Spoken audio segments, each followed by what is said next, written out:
మీ ఎలాంటి వ్యాపార ప్రకటనలకైనా వెంటనే మా ఛానల్ సంప్రదించండి. ప్రస్తుతం మనతో పాటు ప్రముఖ ఆధ్యాత్మికవేత్త ఐకాన్ ఆస్ట్రాలజర్ గట్టుపల్లి సురేష్ బాబు గారు ఉన్నారు. గురువు గారితో మాట్లాడేద్దాం.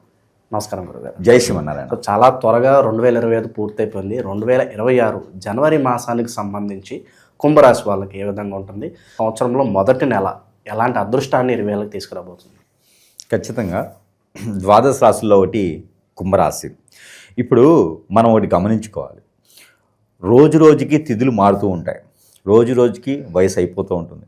మన ప్రేక్షకులు ఈరోజు ఎలా ఉంటుంది, ఈరోజు ఎలా ఉంటుంది, ఆ గురువు ఎలా చెప్పారు, ఈ గురువు ఎలా చెప్పారు అని జీవితంలో ఒక గంట పాటు టైం వేస్ట్ చేసుకొని జాతకాలు చూడటం అనేది అనాగరికతం. అసలు మామూలుగా ఏంటంటే జాతకాలు ఉన్నాయి, ఈ జాతకాలు ఎప్పుడు చూడాలి అంటే మనకు అత్యవసర పరిస్థితి చూసుకోవాలి. ప్రతిరోజు గ్రహం మారదబ్బా, ప్రతిరోజు గ్రహం మారదు, ప్రతిరోజు హరస్కోప్ మారవు, మన జీవితం మారదు. కష్టపడాలి, పని చేయాలి. ఇప్పుడు మనకు ఆకలి అవుతుందంటే ఏం చేయాలి? వండుకొని తినాలి, లేదా వండింది తినాలి. ఎక్కడ తినాలంటే మన డబ్బులు ఉండాలి, డబ్బులు ఉండాలంటే కష్టపడాలి. అంతేగాని ఎదురుళ్ళది చేయబెట్టలేం కదా, ప్రతిరోజు దొరకరు కదా ఎదురుళ్ళది చేయబెట్టడానికి. కాబట్టి ఇప్పుడు ఎవరి ఆదాయం వారికి ఉంటుంది. కొంతమంది బోధన చేస్తూ ఉంటారు, స్కూల్లో మాస్టర్స్ అంటే ఆయన బతకడం కోసం చదువులు చెప్తారు, ఆ చదువుతో బతకడం మనం నేర్చుకోవాలి. కాబట్టి కుంభరాశే కాదు, ద్వాదశ రాశుల వరకు అందరూ కూడా ఏంటంటే మూర్ఖత్వాలు మూఢనమ్మకాలు కాదు, అన్నీ ఉన్నాయి. కాకపోతే మన అవసరానుసారంగా వినాలి. ఎదుటి వాళ్ళ నాశనానికి అయితే చేయకూడదు, మనకు అవసరం కోసమే చేసుకోవాలి. ఇది ప్రతి ఒక్కరికి గుర్తుపెట్టుకోవాల్సిన విషయం. కాబట్టి ఇంకొక విషయం ఏంటంటే కనుక గురువుని దేవుణ్ణి చేయొద్దు, గురువుని గురువుగానే ఉంచండి. గురువుని దేవుణ్ణి చేశారంటే దేవుడు ఏం కావాలి? దేవుడుగాని చూడాలి, గురువుని గురువుగాని చూడాలి, ఆచార్యులు అంటే ఆచార్యులుగాని చూడాలి. అంతేగాని గురువునే దేవుణ్ణి చేసి వారి పాదాల వద్దకే పడి వారి పాదాలకే కడిగి వారి పాదాలను ఎత్తి చల్లుకుంటే మనకేం వస్తుంది? వాడి మట్టిపోతుంది, అంతే కదా. కాబట్టి గురువుని గురువుగా చూస్తూ మంచిది. ఇప్పుడు ఈ మధ్యన ఏమైందంటే పబ్లిసిటీ చేసేటువంటి వాళ్ళు ఎక్కువైపోయినారు. దీనివల్ల ఏమైందంటే ముఖ్యంగా ఈ యొక్క ప్రేక్షకులు ఏంటంటే దేవుడి దగ్గరికి వెళ్తే కనపడని దేవుడు, మాట్లాడినటువంటి దేవుడు, హృదయం లేని దేవుడు, ఆయన ఏం చేస్తాడంటే అక్కడికి వెళ్ళటం మానేసి గురువుల దగ్గరికి వెళ్ళటం మొదలుపెట్టారు. ఆ గురువులు కూడా ఏంది, విద్య వచ్చిన వాళ్ళు కాదు, ఆలంబ్రాటంగా ఒక 10 ఎకరాల పొలాలు తీసుకొని డెకరేషన్ చేసి ఈవెంట్లు ఆర్గనైజేషన్ చేస్తారే, సాయంత్రానికి రేవు పార్టీలు పెడతారు. అలాంటి గురువుల దగ్గరికి ఎంచుకొని లక్షల రూపాయలు, కోట్ల రూపాయలు సమర్పించేసి వారు ఏదో చేస్తారన్నట్టు, ఇంకా నాకు వేరే వస్తాయి బాగోదు మీడియాలో, వారేదో చేస్తారో చెందుతారని చెప్పేసి అని చివరికి ఎలా అయిపోతారు తెలుసా? పిల్లల్ని కోల్పోతారు, భార్యాభర్తలు కోల్పోతారు, అప్పులు పాలైపోతారు, చివరికి సూసైడ్ చేసుకునే స్థాయికి వస్తారు. ఇలాంటి స్థాయికి దయచేసి గురువులను నమ్మి రాకండి. యాజ్ ఒక గురువుగా చెప్తున్నాను, విద్య వచ్చిన గురువులో చేసేటువంటి గురువులో ఉంటే వెళ్ళండి, నేను ఒప్పుకుంటా. కానీ ప్రతి వాళ్ళని గురువుగా ఎంచుకుంటే దానికి విలువ అనేది పోతుంది. కాబట్టి కుంభరాశి వాళ్ళకే కాదు, ప్రతి ఒక్కరు కూడా చెప్తా ఉన్నా. ఇకపోతే అంటే కొత్త సంవత్సరం కదా, వాళ్ళకి ఏదో మోటివేషన్ చేయాలి కదా. అలా రియల్ ఎస్టేట్ ఆఫీస్ ఉంటుంది, పెద్ద పెద్ద ఫ్రూట్స్ తీసుకుని వస్తారు, పెద్ద పెద్ద ఫ్రూట్స్ పట్టుకొని వస్తారు. ఆ రియల్ ఎస్టేట్ ఆఫీస్లో మోటివేషన్ క్లాసెస్ ఉంటాయి. ఒకడు వస్తాడు, ఆ మోటివేషన్ క్లాసెస్ ఇక ఎట్లా ఉంటుందంటే ఇట్లా పెట్టి గ్రోత్ గ్రోత్ గ్రోత్ అంటాడు అనమాట. సో మోటివేషన్ క్లాస్ ఎందుకు చెప్తారంటే వాడి డబ్బుల కోసం చెప్తాడు, అంతేనా? వాడు కొనడు, వాడు అమ్మడు. ఇక్కడ జనాలు ఫ్రూట్స్ పట్టుకుని వస్తారు, పళ్ళు, పెద్ద పెద్ద పళ్ళు అంటే మీరు వేరే అనుకుంటారేమో, దానికి తాత్పర్యం చెప్తా. ఈ పళ్ళు పట్టుకుని వచ్చేసి కూర్చొని దొరికింది తినేసి దొరికింది తాగేసి ఇక అమ్మడానికి రోడ్ల మీద పడతా ఉంటారు. పెళ్ళం బిడ్డలను వదిలేస్తారు, భర్తను వదిలేస్తారు. ఇక ఇదే చేయటం పెట్టుబడులు అనే వ్యాపారం, ఒకటి అమ్ముకుంటే చాలు కదా అని చెప్పి చాలా వెలిగేషన్స్కి వచ్చి కంపెనీసే పోతాయి చివరికి. ఇక్కడ ఎవరికి ప్రేక్షకులు చెప్పాలి, ఆ పాపం ఎవరిది? వీడు కాయకంజు కాసుకొని మళ్ళాంటి వాళ్ళే కొంటారు. రియల్ ఎస్టేట్లో ఫ్లాట్స్ ఎవరు కొంటారయ్యా?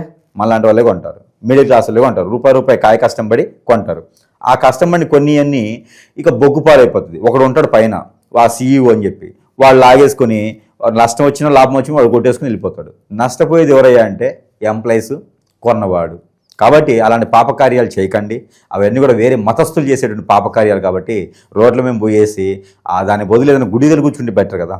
ఇక ముందులో మీకు చెప్పాను పళ్ళు ఫ్రూట్స్ అని, ఈ కడుపులు ఇంత ఉంటాయి, బాణపోట్లు వేసుకుని వస్తారనమాట. అసలు ఎందుకు వస్తారో తెలియదు, వాళ్ళు నడవలేరు, చెయ్యలేరు, పీకలేరు, ఏం చేయలేరు. కానీ ఆప్షన్ లేదు, అవకాశం లేదంటే మొద్దుబారిన తత్వంతో, మైండ్ పోయిన తత్వంతో వచ్చి చేసేటువంటి పనులు అనమాట అవన్నీ. అలాంటి వాటికి విరుద్ధం, అలాంటివి చేయకూడదు. ఒకరి కింద పని చేయాలంటే మనం చచ్చిపోయినట్లు లెక్క. అలాంటి చేయకుండా ఉన్నంత వరకు మనం బాగుంటాం. ఇది నచ్చలేని వాళ్ళ వరకైతే కింద కామెంట్స్లు పెట్టండి, ఏదిగా ఉంటుంది. కాబట్టి కుంభరాశి వారు ఎందుకంటే ఒకరి దగ్గర పని చేస్తాం అబ్బా, పని చేస్తాం వల్ల నువ్వు అక్కడే అయిపోతావుగా, నీకు ఎదుగుదల ఎక్కడ ఉంది? లేదు కదా. దేశానికి నువ్వు చాలా ఉపయోగపడతావు. ఎవరు మాటలో నమ్మి ఎవరు వీడియోస్ చూసి నువ్వు ఎందుకు నష్టపోతావు? నువ్వు కలలు గంటూ పడుకుంటే ఏమవుతుంది? తెల్లారితే నీకు వేజ్ పెరుగుతూ ఉంటుంది, ఒక రోజు పోతూ ఉంటుంది. ఇందాక ఫస్ట్ స్టార్టింగ్ అన్నారు మనకి సంవత్సరం వెంటనే వచ్చింది అని. కలలు గంటూ ఉండే వాళ్ళకి వెంటనే వస్తుంది, మన కామన్గా కష్టపడాలి. కష్టపడేవాడికి టైం తెలియదు, ఆరోగ్యం తొందరగానే వస్తుంది. జీవితంలో నిన్నేం చేసామనేది కాదు, రేపేం చేస్తామనేది కాదు, ఈరోజు ఏం చేస్తామనేది కావాలి. ఇవన్నీ కూడా కుంభరాశి వారికి ముఖ్యం. ఎందుకంటే ఈ స్థానంలో కుంభరాశికి ప్రజెంట్గా ఇప్పుడు ఏంటంటే రాహు ఉన్నాడు. తొందరపాటు నిర్ణయాలు తీసుకుని నష్టపోతున్నారు. మరోటి జనవరి మాసం వచ్చింది, 2026 సంవత్సరం వచ్చింది. మనం ఎక్కడున్నాం, ఏం చేస్తున్నాం? పుట్టిన తర్వాత నిన్న పుడితే వాళ్ళకి 2, నిన్న పోతే వాళ్ళకి 2. మరి ఏం చేస్తున్నాం? మనం సాధించింది ఏముంది? ఇప్పుడు ఎంతో 100 కోట్ల మంది ప్రజలు ఉన్నారు. రోడ్ల మీద స్టాచ్యూస్ చూస్తే ఏళ్ల మీద లెక్కేసుకోవచ్చు. మరి నువ్వేం చేస్తున్నావు? స్టాచ్యూ కట్టించుకునే ఆ పరిస్థితికి ఎదగాలి కదా. ప్రపంచానికి ఏదో చేయాలి కదా. ఏదో చేయాలంటే మొన్న ఒకటి వచ్చి బాంబులు పెట్టాడు ఢిల్లీలో.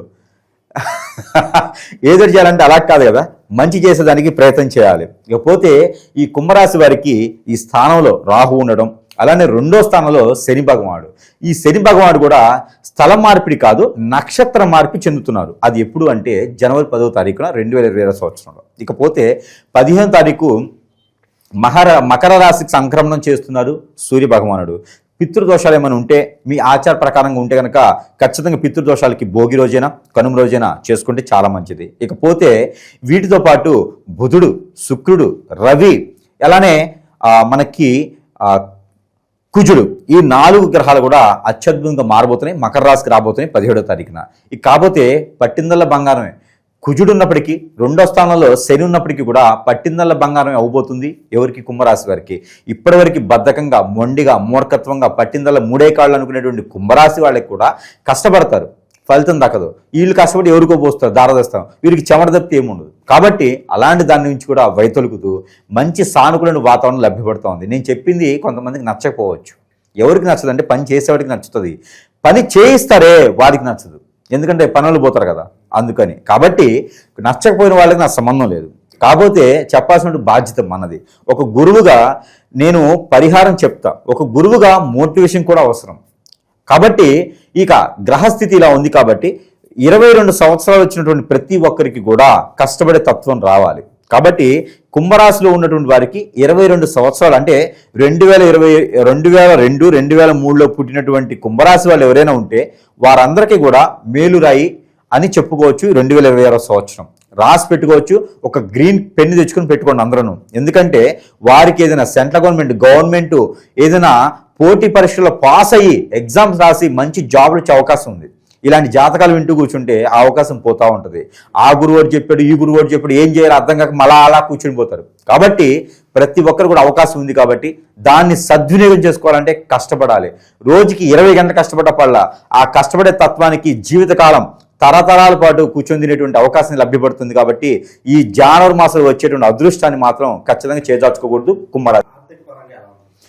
ఆర్థిక పరంగా ఎవరికైనా డబ్బులు ఇచ్చి ఉన్నారా అంటే మాత్రం ఖచ్చితంగా ఇబ్బంది పడతారు. ఇక వేరే విషయాలు పెట్టుబడి పెట్టేసి లాస్ అయ్యి నష్టపోయేసి వ్యాపారం చేసి నష్టపోయిన వాళ్ళకైతే ఖచ్చితంగా మళ్ళీ కలిసి వస్తుందని చెప్పవచ్చు. ఎందుకంటే మకర రాశిలో 4 గ్రహాల కూటమి అనేది ఈ యొక్క 12వ స్థానంలో ఉంది.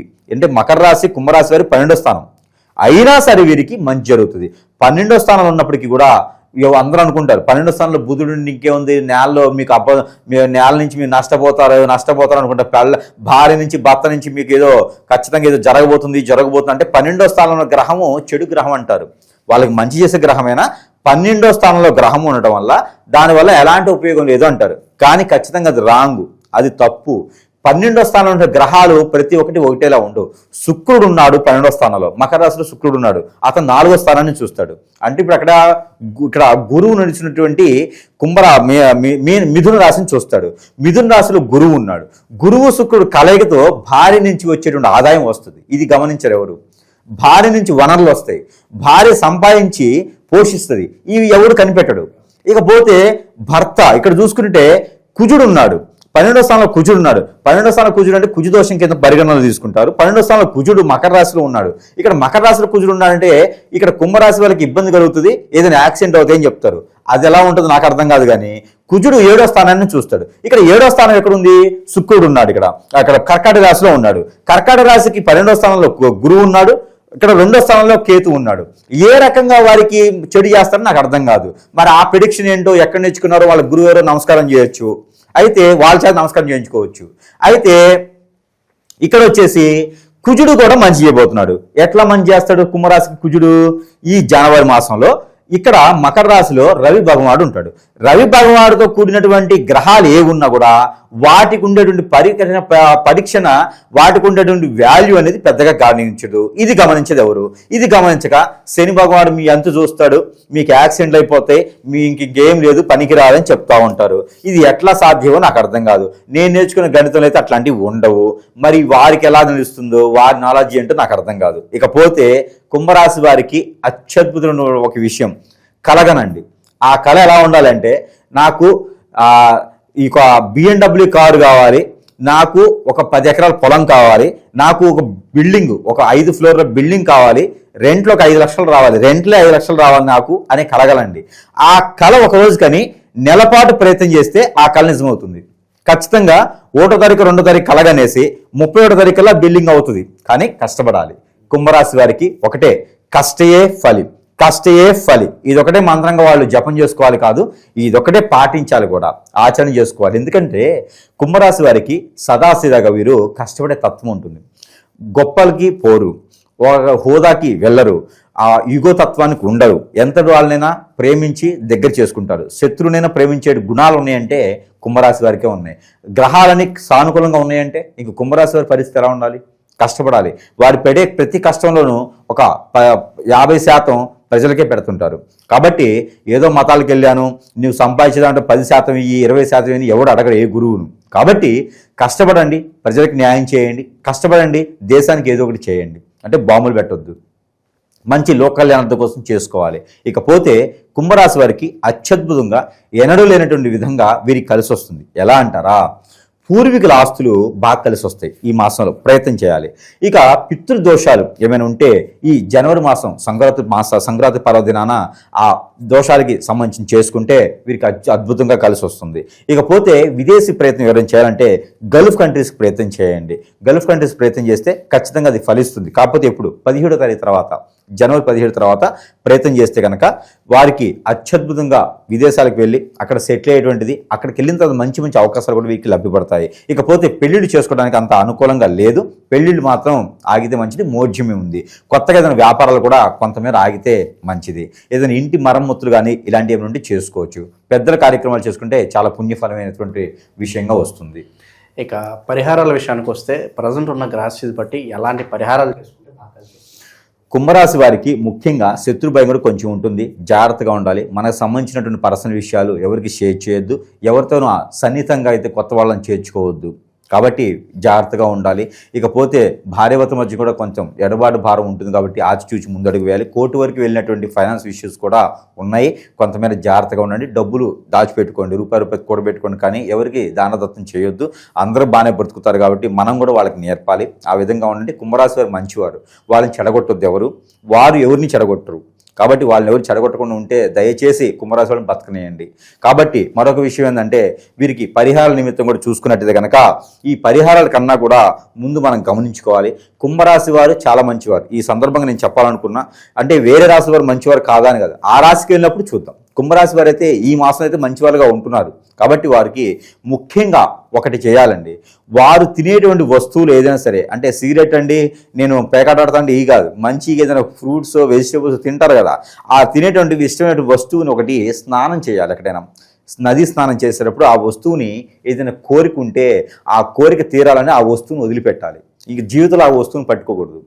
అలాంటి ప్రయత్నం చేస్తే వీరికి చెడు వ్యసనం కూడా, ఇప్పుడు ఎవరితోనే అమ్మాయి ఎఫ్ఐఆర్ ఉంది, అబ్బాయి ఎఫ్ఐఆర్ ఉందంటే ఒక పొట్లకాయ దొండకాయ తీసుకొని ఆ దొండకాయ మీద ఆ అమ్మాయి పేరు తెలుసుకొని దయచేసి నా జోలు రావద్దమ్మా తల్లి మహంకాళి అని చెప్పి వదిలేయమని చెప్పేసి దండం పెట్టుకొని ఆ ఎఫ్ఐఆర్ అంతటితో వదిలేసి ఈ దొండకాయని అక్కడ వదిలేయాలి. ఆ అమ్మాయిని పట్టుకోకూడదు, దొండకాయని టచ్ చేయకూడదు జీవితంలో. ఇక మళ్ళీ జీవితమే ఉండదు. అలా చేస్తే జీవితంలో ఎదుగుతారు, లోకల్ జ్ఞాత కోసం చేసిన వాళ్ళు అవుతారు. అందరికీ పేరు ప్రఖ్యాత రావాలి, అందరికీ 10 మందికి పని ఇచ్చేటువంటి అవకాశం రావాలి. అందులో మొట్టమొదటిగా కుంభరాశి వారు ఉండాలి. కుంభరాశి వారు ఉంటే ప్రపంచమే బాగుపడుతుంది. కాబట్టి కుంభరాశి వారు అలా జాతకాలు చూసుకుంటూ అలా నాకేం సంబంధం లేదని చూసుకుంటూ ఉండకుండా బాధ్యత రహితం కాకుండా బాధ్యత తీసుకుంటూ ఉండాలి. దాంతోపాటు ఏదైనా అమ్మవారి అనుగ్రహం ఉండాలి. అందులో కుంభరాశి వారు కాబట్టి నడిచేటువంటి గ్రహస్థితి ప్రకారంగా గ్రామ దేవత ఎవరైనా సరే ఎల్లమ్మ, పోచమ్మ, పోలేరమ్మ, ఇలాంటి మైసమ్మ ఇలాంటి గ్రామ దేవతలు ఉంటారు. ఆ గ్రామ దేవతల దగ్గర ఏదైనా కళ్ళు శాఖ ఒక వారం రోజున పోయాలి. ఒక వారం అంటే ఒక రోజు, వారంలో ఒక రోజు కనుక కళ్ళు శాఖ ఇస్తే చాలా మంచిది. అలానే వీరికి పుట్నాల పప్పు అని ఉంటాయి, చట్నీకి వేసుకునే పుట్నాల పప్పు. ఆ పుట్నాల పప్పు పెద్ద ఉల్లిపాయ ఉంటుంది కదా, ఆనియన్, ఆ పెద్ద ఉల్లిపాయ ఒకటి తోలు తీయకుండా పెద్ద ఉల్లిపాయ కానీ ఉల్లి నారలని దొరుకుతాయి. ఇది సీజన్, ఉల్లి నారలు దొరుకుతాయి. ఆ ఉల్లి నారలైనా అలానే పెద్ద ఉల్లిపాయ అయినా సరే అమ్మవారికి నైవేద్యం పెట్టినట్టయితే కనుక వీరి ఇంట కొంగు బంగారం చేస్తుంది. వీరి మీద ఏదైనా నెగిటివిటీ ఉన్నా కూడా పటాపంచలు చేస్తుంది. నరదిష్టి, నరకోశ కూడా వీరికి తీసేస్తుంది. కాబట్టి ఈ ఒక్కటి వీరికి పరిహారం చేసుకుంటే అదృష్టవంతులు అవ్వచ్చు. ఇక వీరికి కలిసి వచ్చేటువంటి colour black, red and green, 3 colours కూడా అద్భుతం కలిసి వస్తాయి. కాంబినేషన్ ఈ జనవరి మాసం వీరికి చాలా విచిత్రంగా ఉంది. బ్లాక్, రెడ్ అలానే గ్రీన్ 3 మతాలకు సమీపాలన అనమాట. దీంతోపాటు వీరికి వారం శనివారం, సోమవారం కుంభరాశి వారికి అద్భుతంగా ఉంటుంది. ఇక వీరికి నెంబర్ 8 అండ్ 5 రెండు కూడా వీరికి అద్భుతంగా ఉన్నాయి. ఇకపోతే గురువుగారు మరి ఇంత చెప్పినారు కదా కుంభరాశి వారికి, మరి మన దగ్గర కూడా వస్తువులు ఉంటాయి కదా, ఏదైనా వస్తువు మంత్రోచ్చారణ చేసి ఉంటుంది కదా, మరి ఇలాంటి ఏమైనా ఉన్నాయా అంటే కనుక ఖచ్చితంగా ఉన్నాయని చెప్పొచ్చు. కుంభరాశి వారికి ఇది ఏదో చూపిస్తున్నాడు ఒకటే ఉందని చెప్పి అనుకునేవారు. ఇది ప్యాకేజీ ఉంటుంది. ఇది ఒత్తి, అందరికీ తెలిసిన విషయమే. చాలా రకాల ఒత్తులు ఉంటాయి. జిల్లేడు ఒత్తులు ఉంటాయి, మారేడు ఒత్తులు ఉంటాయి, అలానే తులసి ఒత్తులు ఉంటాయి. అలానే ఇది ఒక ఒత్తి. ఈ ఒత్తులు యంత్రాలు ఉంటాయి. ఈ యంత్రాలు ఏం చేస్తాయి అంటే వారిలో ఉన్నటువంటి నరదిష్టి, నరప్రవాహం, హిప్నాటిజం, బ్లాక్ మ్యాజిక్ ఇలాంటి ఏదైనా చెడు ప్రయోగాలు జరిగి ఎదగలేకపోతున్నామా, అష్టదిబ్బంది అయిందా, భార్య దూరమైందా, భర్త దూరమైనారా, పెళ్ళి అవ్వట్లేదా, బిజినెస్లో గ్రోతింగ్ లేదా, సమస్య ఏది ఉన్నా ఆ సమస్యకు బట్టి యంత్రాలు ఉంటాయి. ఆ యంత్రాలు ఈ ఒత్తిలో పెట్టేసి ఇస్తాము. దీనికి ఒక ప్యాకేజీ ఉంటుంది. 41 ఒత్తి 41 రోజు వెలిగించాలి. ఎలాంటి పచ్చం లేదండి, మీకున్న చెడు అలవాట్లు అన్నీ చేసుకోవచ్చు. ఈ ఒత్తి వెలిగించడం వల్ల పచ్చాలు ఏముండవు, దీక్షలా ఉండాలంతే. ఈ ఒత్తి వెలిగించుకుంటే వారికి ఉన్న సమస్య ఇలా చిటికలు వెళ్ళిపోతుంది. దీంతోపాటు ఇంట్లో కూడా నరదిష్టి, నరఘోష ఉంటుంది. ఇది సాంబ్రాణి, మంత్రం చేసినటువంటి 21 మూలికతో భస్మం చేసినటువంటి సాంబ్రాణి. ఇది ఇంట్లో ధూపం వేయడం ద్వారా ఇంట్లో ఉన్నటువంటి నెగిటివిటీ, చాతబడి అన్నీ పటాపంచలైపోతాయి. అలానే గుర్రపు నాడ, ఇది ఇంట్లో పెట్టుకోవాలి. ఇట్లా యు షేప్లో పెట్టుకోవాలి. ఈ గుర్రపు నాడ ఇంట్లో తగిలించినట్టయితే కనుక మన లోపల ఉన్నటువంటి క్రామక్రోధాలే కాకుండా ప్రేమ, అనురాగం, ఆప్యాయత అన్నీ కూడా ఏర్పడి బాధ్యత ఏర్పడుతుంది. బాధ్యత రహితంగా ఉండే వాళ్ళందరూ ఇంట్లో పెట్టుకోండి. ఇది బాధ్యతగా ఏర్పడిపోతారు. దేవుని అనుగ్రహం ఉంటుంది. ఖచ్చితంగా లైఫ్లో ఈరోజు జరగలేదురా బాబు అనుకోవడానికి లేకుండా ఉంటుంది. ఇంటికి కూడా నిర్దిష్టిపోతుంది. కాబట్టి గుర్రపు నాడ ఇంట్లో పెట్టుకుంటే. ఇక దీంతోపాటు అష్టదిబ్బందన ముడుపు ఉంటుంది. ఇందులో సర్వం ఉంటాయి. ఈ అష్టదిబ్బందన ముడుపు ఒక క్లాత్లో వేసి ఇస్తా. క్లాత్లో వేస్తే కనపడదు కదా, అందుకని ఇట్లా చూపించని తీసుకొచ్చా. ఇది అష్టదిబ్బందన ముడుపు. దీంట్లో సర్వం ఉంటాయి. మనం ఎదగడానికి కావాల్సినటువంటి వస్తువులన్నీ ఉంటాయి అందులో. శత్రువు ఇలా చిటికలో వెళ్ళిపోతాడు. కాబట్టి ఇలాంటివి చేసుకొని అదృష్టవంతులు అవ్వాల్సిందిగా. ఇంకా ఎక్కడో ఉన్నాం మనం. జనవరి వచ్చింది, 2026కి వచ్చాం. ఈ 2026 సంవత్సరంలో మనం బాగుపడేందుకు కార్యాచరణ చేద్దాం. అందులో కుంభరాశి వాళ్ళతోనే మొదలు పెడదాం. జై శ్రీమన్నారాయణ.